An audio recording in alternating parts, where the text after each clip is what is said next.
Hello students,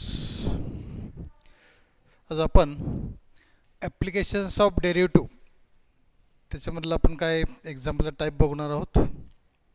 त्याच्यामध्ये पहिलं आपलं काय पाहिजे बघा. आता इथं आपला एक टप्पा आपला झालेला आहे. आता आपला नेक्स्ट टप्पा कुठला आहे? ॲप्लिकेशन्स ऑफ डेरिव्हेटिव्हचा. त्याच्यामध्ये काय मार्जिनल रेव्हेन्यू, ॲव्हरेज रेव्हेन्यू म्हणजेच प्राईस असू शकते, आणि इलेक्ट्रिसिटी. हे तीन पार्ट आहेत. कुठले? तीन चार आहेत. म्हणजे कुठलं? Marginal revenue R M, average revenue म्हणजेच प्राईस असू शकते, आणि नंतर इलेक्ट्रिसिटी. मी तुम्हाला find marginal revenue, find average revenue, find price काढायची म्हणजेच काय काढायचं? ॲव्हरेज रेव्हेन्यू काढायचा, आणि फाइंड इलेक्ट्रिसिटी. त्याच्यामध्ये गिव्हन काय ते बघायचं, आणि त्यानुसार काय करायचं ते आपलं ते फॉर्म्युला यूज करायचा. इथं हा फॉर्म्युला आपला यूज कुठला करायला लागतं? आपल्याला ह्याला फॉर्म्युला यूज कुठला करायचा आहे? R M equal to marginal revenue equal to average revenue into 1 minus 1/eta. हा फॉर्म्युला यूज करायचा. ठीक आहे. मी तुम्हाला ज्यावेळेस व्हॅल्यू दिल्या जातील मार्जिनल रेव्हेन्यू, ॲव्हरेज रेव्हेन्यू किंवा इलेक्ट्रिसिटी, हे ज्यावेळेस तुम्हाला घेऊन घ्यायच्यापैकी काय दिलं असेल तर तुम्हाला हा फॉर्म्युला यूज करावा लागेल, हे लक्षात ठेवायचं. ठीक आहे. आता पहिला क्वेश्चन बघू. त्याच्यामधला काय येतो? Find the marginal revenue. काय विचारलं आहे? मार्जिनल रेव्हेन्यू, याचा अर्थ आर एम विचारलं आहे. ठीक आहे. Find marginal revenue if the average revenue is 45.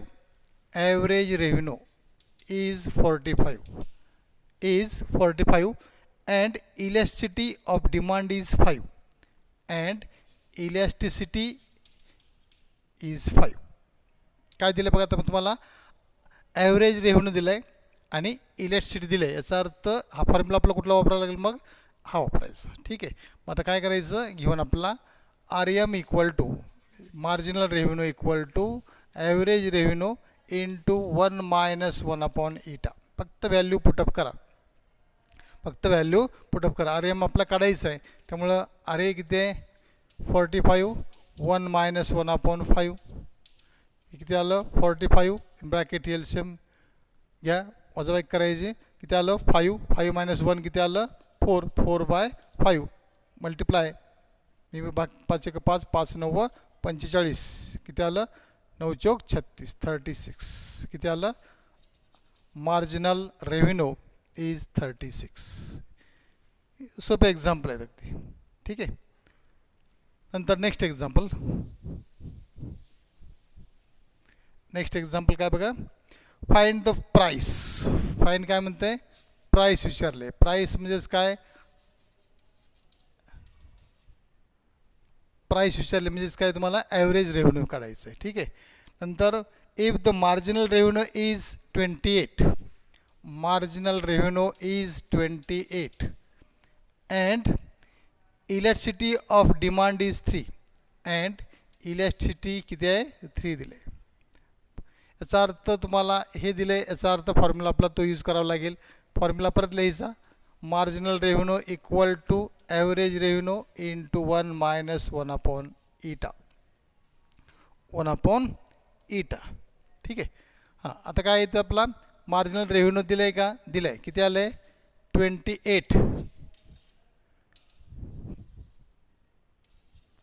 28 equal to आपला प्राईस काढायची म्हणजे काय काढायचं आहे? ॲव्हरेज रेव्हेन्यू काढायचं आहे. 1 मायनस 1 किती? 3. 1/3 सोडायचं. हे 28 इक्वल टू ॲव्हरेज रेव्हेन्यू किती आलं? 3 मायनस 1 म्हणजे इथे आलं 2/3.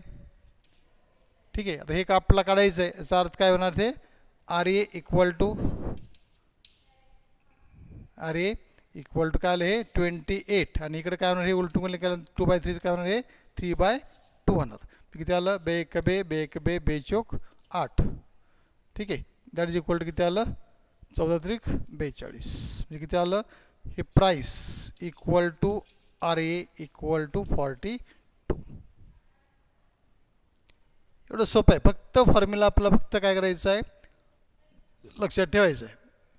ठीक आहे. फॉर्म्युला फक्त आपण लक्षात ठेवला की आपल्या हे दिलेल्या गोष्टी फक्त पुटअप करायच्या आणि ट्रान्सफर फक्त करायचं आहे. ओके. नेक्स्ट एक्झाम्पल काय बघू आपण आता?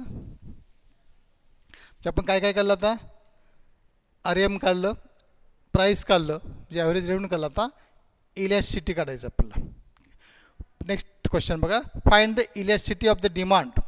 काय काढायचं आपला, फाइंड द इलॅस्टिसिटी काढायचं आहे of the demand if the marginal revenue is 50. Marginal revenue is 50 and price is 75 rupees and price दिले म्हणजेच काय दिलं आहे, ॲव्हरेज रेव्हेन्यू दिला आहे. किती दिलं आहे, 75 रुपीज. परत हे दिलं, याचा अर्थ फॉर्म्युला आपल्याला लगेच वापरायचा, RM equal to RA into 1 minus 1 upon eta. Value put up करा, किती आलं, हे 50 इक्वल टू RA किती दिलं आहे 75 आणि तो 1 मायनस ईटा काढायचं आपल्याला. ईटा काय काढायचं, त्यामुळे ही टर्म आपण इकडे घेऊ, मी आपल्या लक्षात राहील पटकन. ते 1 minus 1 upon eta equal to काय, हे 50 हे गुणिले अगोदर स्टेप होते लिहितो. ठीक आहे, फक्त काय केलं आपण इथं ट्रान्सफर करून घेतली, इकडची बाजू फक्त इकडे आपण इकडे लिहिली. ठीक आहे, आता आपण काय करायचं, हे ट्रान्सफर करून घेऊ. याचा अर्थ 1 minus 1 upon eta equal to हे 70 मल्टिप्लाय, ते खाली काय होणार आहे 75 निघून जाणार. झालं, 1 minus 1 upon eta equal to 50 upon 75. भाग घालवा, किती आलं, 25 दोन्ही 50, 25 75 म्हणजे किती आलं 2/3. किती आलं 2/3. आपला ईटा काढायचा आहे, मी हे 1 अगोदर तिकडे राखला, म्हणजे minus 1 upon eta equal to हे 2/3 आणि हे प्लस 1चं काय होईल -1. दॅट इज इक्वल टू किती आलं, हे एलसीएम 3 आला, म्हणजे 2 मायनस 3 म्हणजे किती आलं -1 अपॉन 3. दोन्ही साईडला मायनस आहे, मायनस काय झालं कॅन्सल, म्हणजे किती आलं तर आपलं इथं 1 upon eta equal to 1 upon 3. Therefore eta equal to काय येणार, मग हे उलटं, ईटा इक्वल टू काय येणार 3. याचा अर्थ इलॅस्टिसिटी इज 3. समजलं, की तुम्हाला याच्यापैकीच तुम्हाला मार्जिनल रेव्हेन्यू विचारला, ॲव्हरेज रेव्हेन्यू विचारला, प्राईस विचारला तरी किंवा इलॅस्टिसिटी विचारलं तरी तुम्हाला हाच फॉर्म्युला यूज करायचा आणि फक्त व्हॅल्यू पुटअप केल्या की आपल्याला एक्झाम्पल सॉल्व्ह होऊ शकतं. ओके, अगदी सिम्पल एक्झाम्पल आहे. नंतर नेक्स्ट बघा, आता पुढचा क्वेश्चन बघा आपला, if the demand of function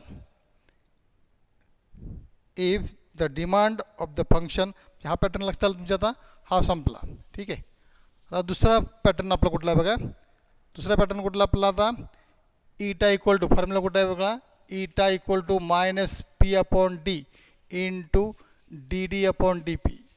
हा एक फॉर्म्युला आपला यूज करावा लागतो.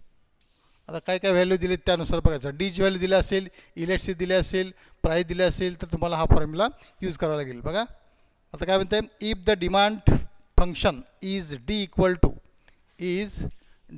To P plus 6 divided by P minus 3 find the elasticity. काय म्हणते, find the elasticity of demand at P equal to 4.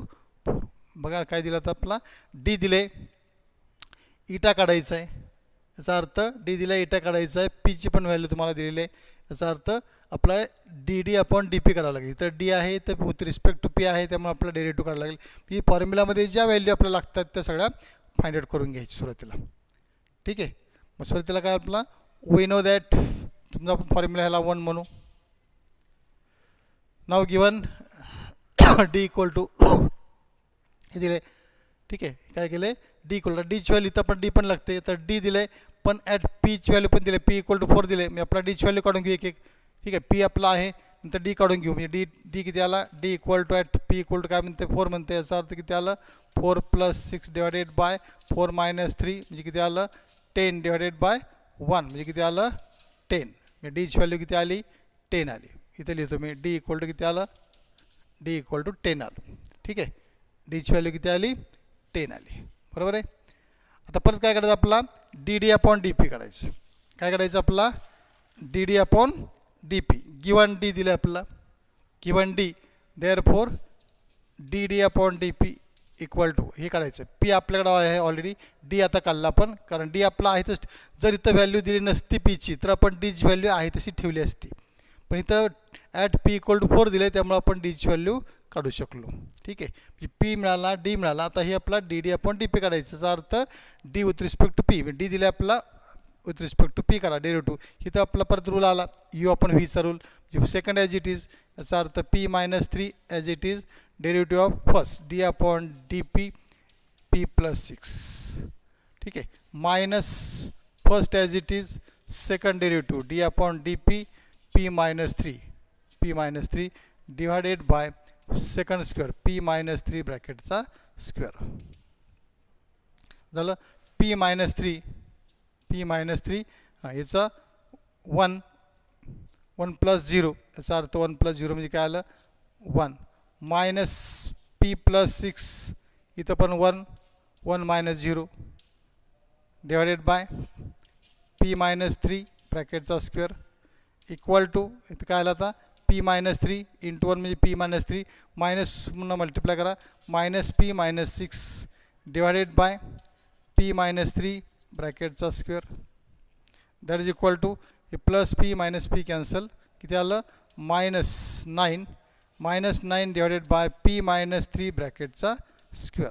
हे काय आलं D D upon D P आलं, D D upon D P आलं. सगळ्या व्हॅल्यू मिळाल्या आपल्याला, सगळ्या व्हॅल्यू मिळाल्या.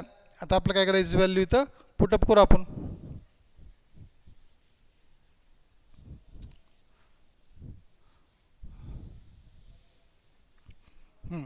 न फ्रॉम काय 1 eta equal to minus P upon D into D D upon D P.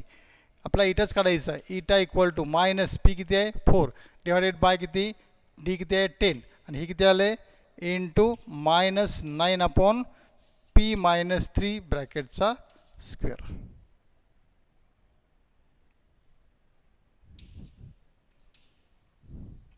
झालं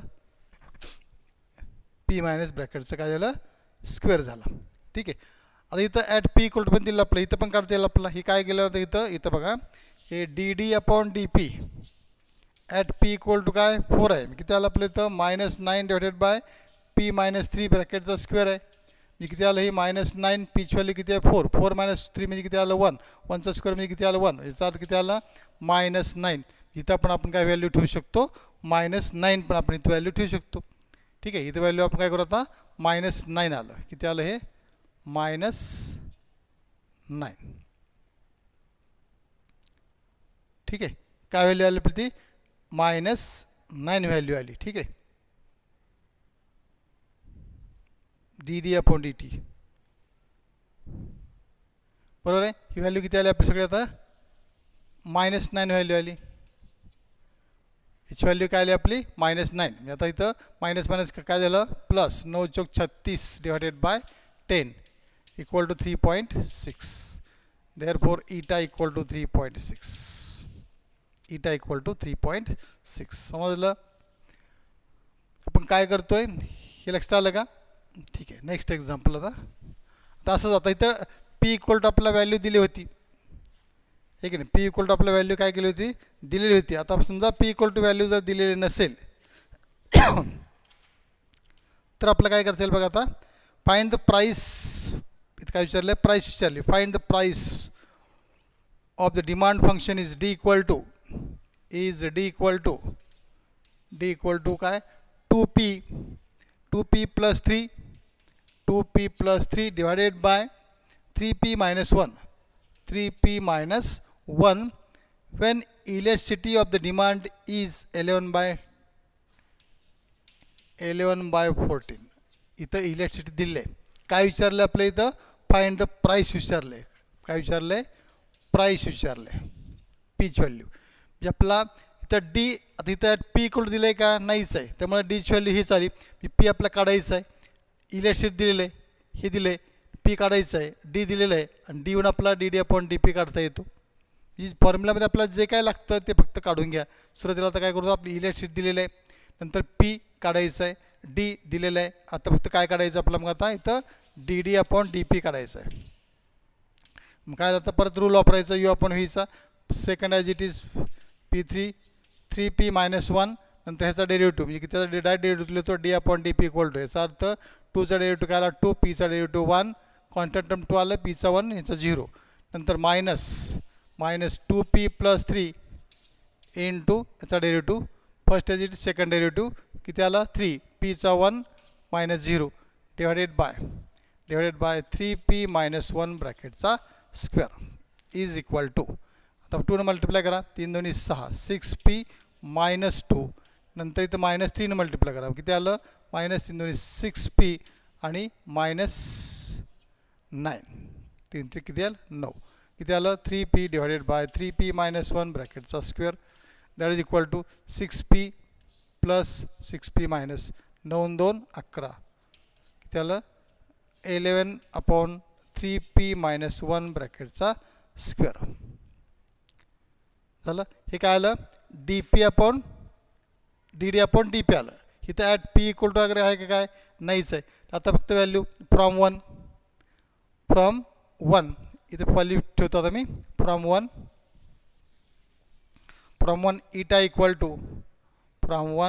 इटा इक्वल टू मायनस पी काढायचं आपला इटाच व्हॅल्यू. ठीक आहे, इटाच व्हॅल्यू आपण डायरेक्टली होता हा फॉर्म्युला 11 अपॉन 14 इटाच व्हॅल्यू 11 अपॉन 14 equal to minus P upon डीची व्हॅल्यू काय आली 2p plus 3 divided by 3p minus 1 हे डीची व्हॅल्यू इंटू काय आलं हे मायनस 11 अपॉन 3p मायनस 1 ब्रॅकेटचा स्क्वेअर झाली. ही व्हॅल्यू घेतली आपण, सगळ्या व्हॅल्यू आपण काढल्या आणि त्याच्यामध्ये पुटअप केला.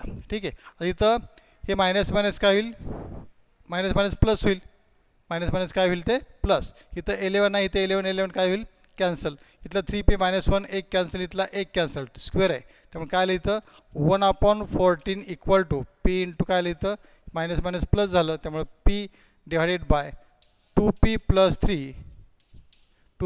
3 आणि इथं इंटू काय आलं 3p मायनस 1 मल्टिप्लाय करा 1 upon 14 equal to p upon multiply करा किती आलं 3 2 6 6p स्क्वेअर नंतर मायनस 2p आणि प्लस किती आलं 3 3 9p आणि मायनस 3 परत 1 upon 14 equal to p upon 6p square किती आलं प्लस 7p आणि मायनस 3 क्रॉस मल्टिप्लाय करा किती आलं 6p square plus 7p minus 3 equal to किती आलं 14p परत इकडं 14p ट्रान्सफर केलं म्हणजे मायनस इक्वल टू 0 परत किती आलं 6p स्क्वेअर 14 मायनस प्लस 7 किती आलं minus 7p minus 3 equal to 0. आता फॅक्टर पाडायचे 6 18 किती आलं पाहिजे मायनस 18 गुणाकार आणि प्लस मायनस 7 हे आलं किती आहे बरं ठीक आहे 9 2 18 वरती मायनस पाहिजे इथं मायनस पाहिजे इथं प्लस पाहिजे मी किती आलं मायनस 9 आणि प्लस 2 बरोबर आहे का. मी किती आलं बघा 6p स्क्वेअर मायनस किती आलं मायनस 2 किंवा मायनस 9p प्लस 2p आणि मायनस 3 इक्वल टू 0. आपण मायनस याची फोड केली मायनस 7pची फोड केली बरोबर आहे फॅक्टर पडले. इथं आता फॅक्टर पाडा किती आलं कॉमन किती आलं बघा 2 किंवा 3 इथे नाही का 3p कॉमन आलं 3p कॉमन म्हणजे किती आलं 3 2 6 1p आणि 3 3 9 ठीक आहे मायनस 1 कॉमन इथे किती आलं 2p प्लस 1 कॉमन काढू किती आलं 2p आणि मायनस 3 इक्वल टू 0 बघा प्लस 1 न मल्टिप्लाय करा प्लस 2p आणि मायनस 3 इक्वल टू 0 म्हणजे किती आलं परत सेम आहे 2p मायनस 3 आणि सेकंड ब्रॅकेट कुठला राहिला 3p प्लस 1 इक्वल टू 0 ठीक आहे. हां आता परत काय आलं बघा पुढं काय each bracket equal to 0 2p minus 3 equal to 0 or 3p plus 1 equal to 0. किती आलं? p equal to किती आलं मग? p equal to 3/2. p equal to काय आलं? 3/2 or इथं p equal to काय आलं? -1/3. -1/3. आपलं विचारलं काय? प्राइस. काय विचारलंय? Price. Price cannot be negative. Price cannot be negative. Therefore p equal to 3/2. Therefore p equal to 3/2. कारण price cannot be negative. Therefore p equal to 3/2. झालं का? सेम. फक्त दिलेल्या गोष्टी कुठल्या आहेत त्यानुसार फॉर्म्युला कुठला वापरायचा हे फक्त व्यवस्थित लक्षात ठेवा. ठीक आहे. आलं लक्षात? काय केलं आपण ते लक्षात आलं? इथं आपला तुम्हाला अशा टाईपचे एक्झाम्पल सॉल्व करता येऊ शकतात. आणि जर प्रथम जर तुम्हाला कंडिशन विचारले असेल, इलेक्ट्रिसिटीची कंडिशन, कमेंट द रिझल्ट जर म्हणलं असेल तर तुम्हाला इटा काढायचा, हा फॉर्म्युला यूज करायचा. हा फॉर्म्युला यूज करून तुम्ही इटाची व्हॅल्यू जे काय तुम्हाला पीच व्हॅल्यू दिली असेल ते पीच व्हॅल्यू पुटअप करा. आणि त्याची व्हॅल्यू जर एन इज ग्रेटर दॅन आले असेल, इटा इज ग्रेटर दॅन आलं असेल तर इलेस्टिक म्हणायचं. आणि 0 आणि 1च्या मध्ये असेल तर इनइलेस्टिक म्हणायचं. असं ते कमेंट्स त्या ठिकाणी तुम्ही देऊ शकता. ठीक आहे.